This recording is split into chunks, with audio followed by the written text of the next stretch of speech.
Here's today's First Word Daily Devotion. Let's look at July 28th, 2 Chronicles 24 through 25, and we're going to see a bright spot in our narrative as we've looked at these kings of Israel and Judah who have been deplorable in some of their actions. There's been certain bright spots, but we really get to see a bright spot today in Joash. Well, at least for a little while, we get to see the light shining brightly, but the light of Joash is really going to be superseded by the light of the high priest. But let's get there. Joash was 7 years old when he began to reign, and he reigned 40 years in Jerusalem. His mother's name was Zebiah of Beersheba. And Joash did what was right in the eyes of the Lord all the days of Jehoiada the priest. Jehoiada got for him 2 wives, and he had sons and daughters. And after this, Joash decided to restore the house of the Lord. He gathered the priests and the Levites and said to them, "Go out to the cities of Judah, gather from all Israel money to repair the house of your God from year to year, and see that you act quickly." But the Levites didn't act quickly. I love that. Here are the preachers, here are the ministers, here are the priests, and they don't act quick enough for the king's liking. But look at 10. And all the princes and all the peoples rejoiced and brought their tax and dropped it into the chest until they had finished. So this is that chest of Joash that we saw in a previous reading as we looked again at the chest of Joash. But I want you to see at verse 14. When they had finished, they brought the rest of the money before the king of Jehoiada, and with it were made utensils for the house of the Lord, both for the service and for the burnt offerings, dishes for incense, vessels, gold and silver. And they offered burnt offerings to the house of the Lord regularly all the days of Jehoiada. But Jehoiada grew old and full of days and died. He was 130 years old at his death. And they buried him in the city of David among the kings, because he had done good in Israel and toward God and his house. Now, what do we learn there? Hopefully that stood out to you as you're reading the Bible. Well, Jehoiada was older than Aaron and older than Moses. Aaron, remember, was 123. Moses, remember, was 120. And he's unique in the fact that he was buried amongst the kings. Here is this high priest buried amongst the kings. But look at the power. Look at the way the Lord used this high priest. Look at 17. After the death of Jehoiada, the princes of Judah came and paid homage to the king. The king listened to them. They abandoned the house of the Lord, the God of their fathers, served the Asherim and the idols, and wrath came upon Judah, Jerusalem, for this guilt of theirs. Now look at verse 19. Yet he sent prophets amongst them to bring them back to the Lord.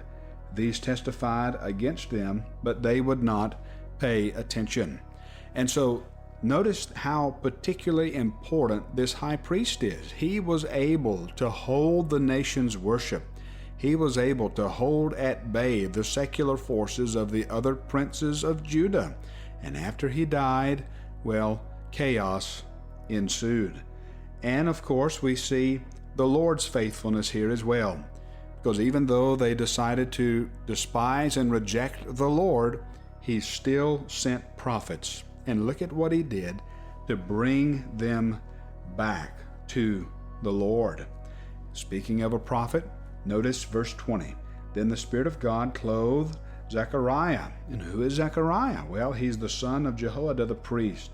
He stood above the people, said to them, and here's what a prophet always says, "Thus says God." Why do you break the commandments of God? Now, verse 22. Thus Joash the king did not remember the kindness that Jehoiada, Zechariah's father, had shown him, but killed his son. Now, we see in verse 23 and following there, notice the rest of the story, and then flip over to chapter 25 and verse 7, and see a man of God coming to the king. And all of these stories are just so rich, but the point is that here is this Lord who sends his prophet, who sends his priest to his people, and this God will eventually send his king to his people. He has not, remember yesterday's reading, he has not forsaken the promise, nor will he ever forsake the promise. But let's skip over to our New Testament reading. I want you to see this. There's so much that I'm leaving out in our Old Testament reading, but because of time, we just have to move on. 1 Corinthians 5. What happens when idolatry enters the church? Well, 1 Corinthians 5 tells us that we have to go to war with idolatry. We have to cast it out. It's actually reported that there is sexual immorality among you, of a kind that's not tolerated even amongst pagans. And then he addresses what type of immorality? For a man has his father's wife. You're arrogant. It ought not be this way. Instead, you ought to mourn for Christ. And then look at the language here. Skip down to verse 11. He calls the sexual immorality, all of these things, he puts it in the terms of idolatry. And of course, that idolatry is to be resisted and weeded out, even if it crops up in the church. Notice verse 7. Verse 7 of 1 Corinthians 5, Paul gives us a clue on how we're to understand Jesus Christ. He tells us that Christ is our Passover lamb that has been sacrificed. Remember what we've said all along. Our only way to understand Jesus is a Jesus according to the Scriptures, Jesus according to the Old Testament. And here, by Paul using this language, he is teaching us how we ought to read the Bible. And not only is he teaching us how to read the Bible, he's showing us how we ought to live, which both of those things, hopefully you're understanding by now that you've been reading for this long, both of those things, reading the Bible and how to live, go hand in hand.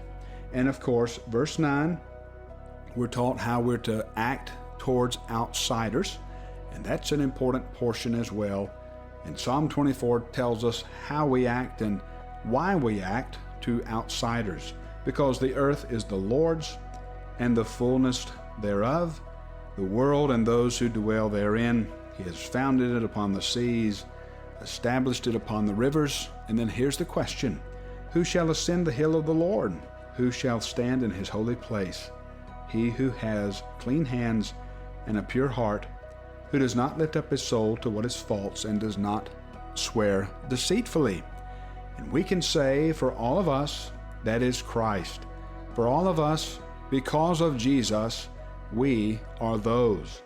We are those who say, lift up your head, O gates. Be lifted up, ancient doors, that the King of glory may come in.